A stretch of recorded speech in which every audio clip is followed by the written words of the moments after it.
Hello and welcome. My name is Joanna Kay with Screen Magazine, and today we will be joined by Canadian filmmakers Jason Loftus, who wrote and directed, and Eric Pedicelli, who directed, shot, and edited their documentary feature film, Ask No Questions. This film dives into a tragic and fiery incident in Tiananmen Square, and it shows the deadly power of media under authoritarian control. It also shows the remarkable power of an individual who refuses to compromise the truth. Thank you so much for joining us, Jason and Eric. I first want to know, how did you two team up to bring us this documentary? It's a good question. We do come from slightly different backgrounds. I'd worked on human rights films before. Some of the films had to do with China rights as well. On one project, actually, I went to India to interview Tibetan activists, and I'd learned how difficult it is to get information out of Tibet. And then a friend introduced me to Jason. I learned about falun gong and kind of got some background there. And then I learned about Chen Rei-chung, and his story was just so amazing. So he worked in state media in China. He worked at Guangdong TV. He was then arrested for being a falun gong practitioner.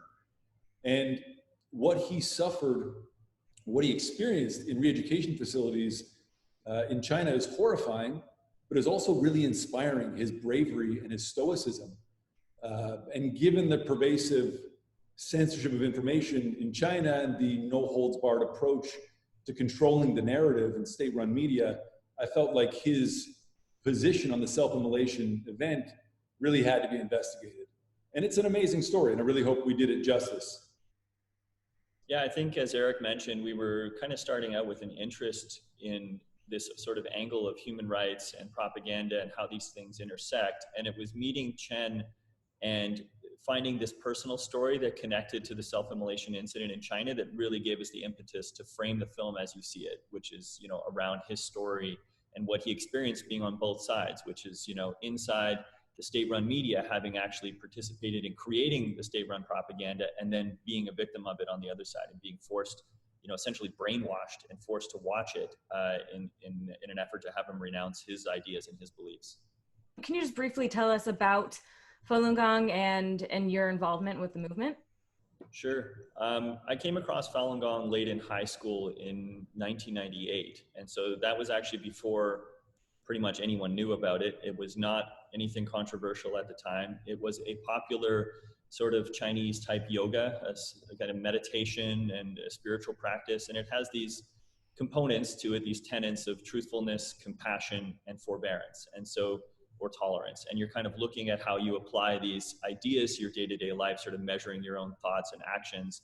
And then it has, 5 different slow moving exercises, kind of look like Tai Chi or yoga. And so it's like the physical and the mental and go together. It was in 2001 when this incident happened, when there was these news reports, and they landed on the front page of the newspaper where I was in university at the time in Toronto. And it was, alleged that these people had set themselves on fire in an effort to elevate in their Falun Gong practice. And that just felt like a sledgehammer. It's like, what? How can someone have such a different idea about, what I've taken from this? Where does that even come from? And you want to immediately think that this is something that just didn't happen or that it was concocted. But at the same time, there's clearly people who've done something. These people have set themselves on fire. So where do the answers come from for that?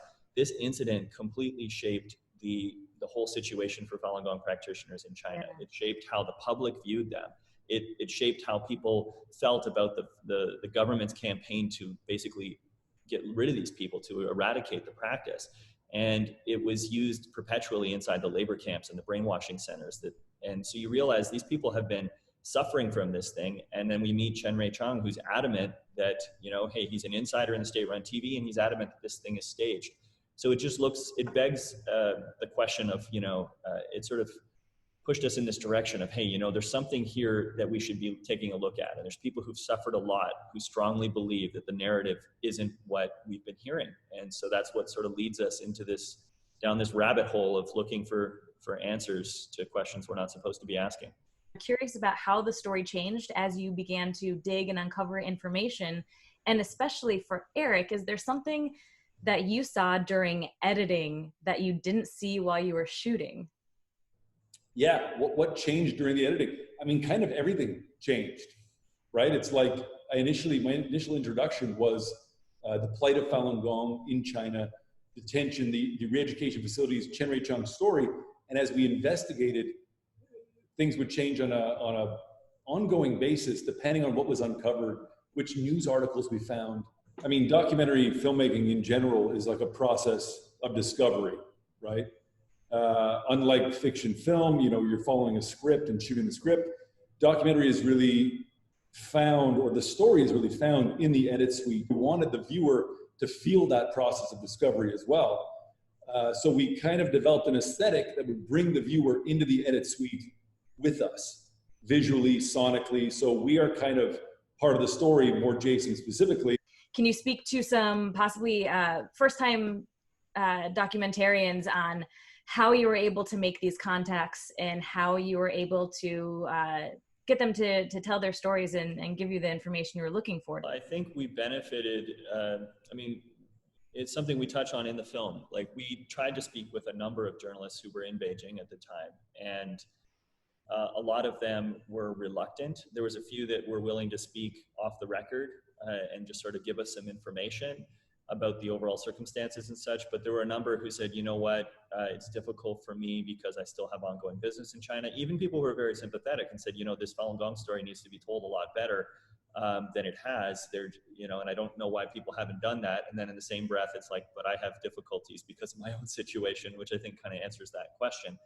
But we were very fortunate that the CNN journalist who was a witness on the square was willing to speak. And I think it was something that had probably stuck with her for quite a long time and she wanted to speak about. I think it's also fortunate that she's no longer working, you know, she's not currently a foreign correspondent in Beijing. She's not currently working with CNN. She's sort of shifted industries.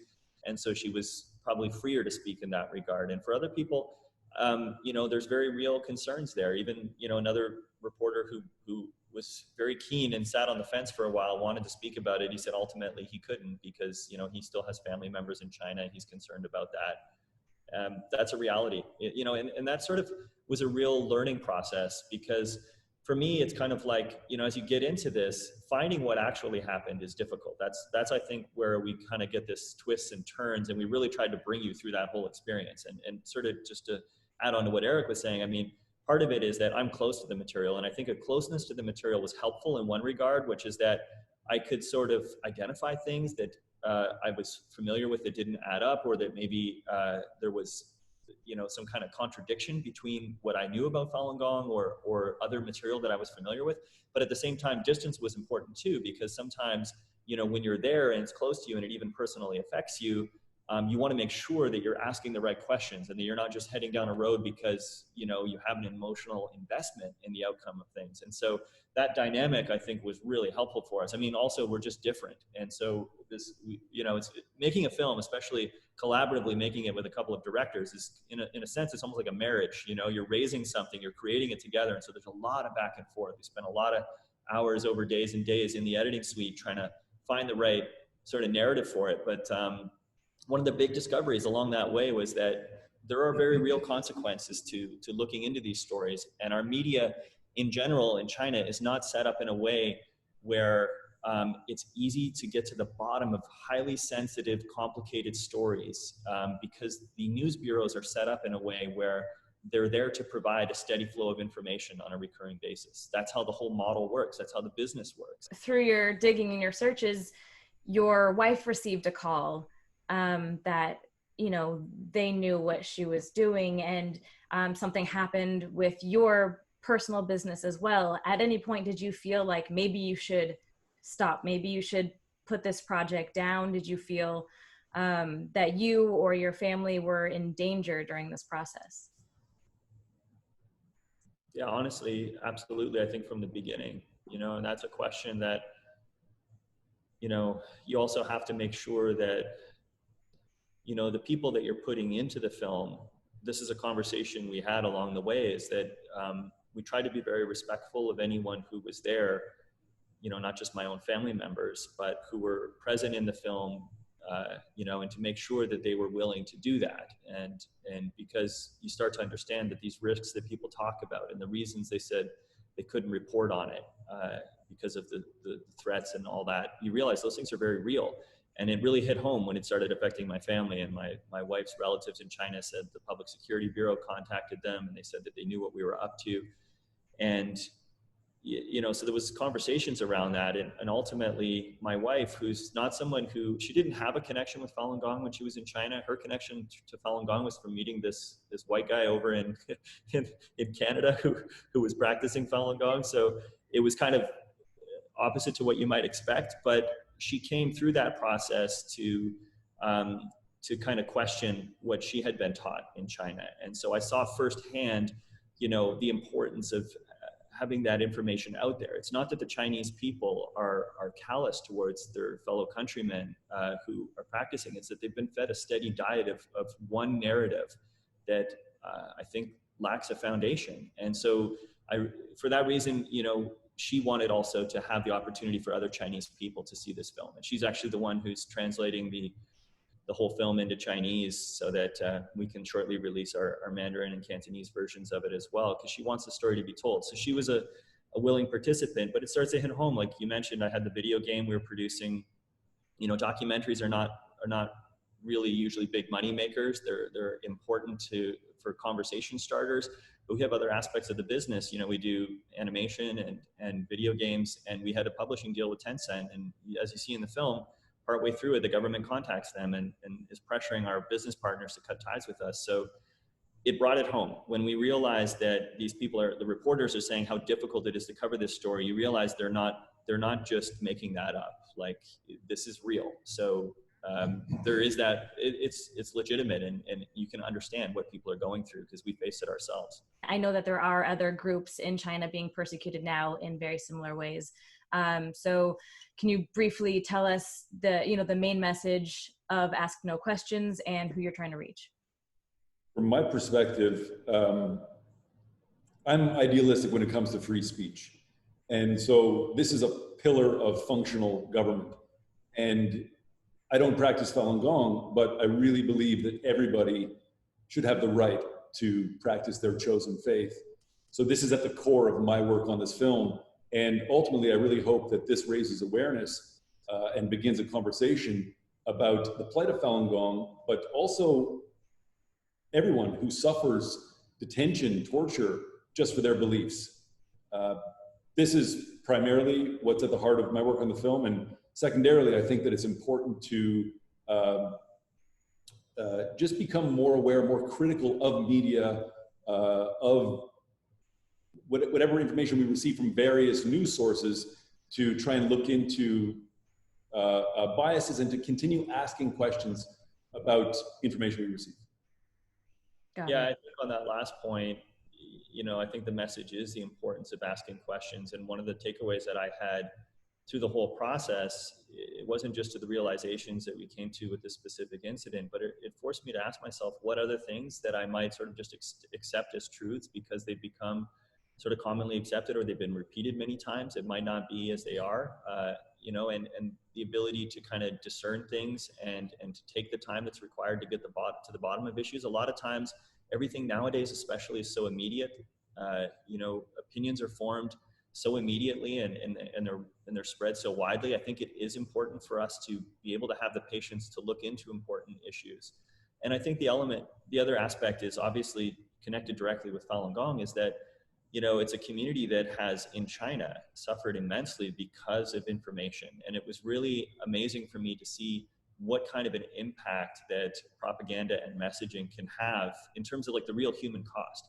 And so I hope as well that it's important that it serves some of that role in terms of being able to shed a different light on that conversation. And for people who've suffered because they refuse to accept the state narrative, that they would watch the film and take some kind of solace in the fact that someone has listened to them and looked into these events themselves, so that that's out there for people to consider. Well, thank you so much, Jason Loftus and Eric Pedicelli, for joining us at Screen Magazine. We really appreciate your time. Thank you, Joanna. Joanna. Appreciate it.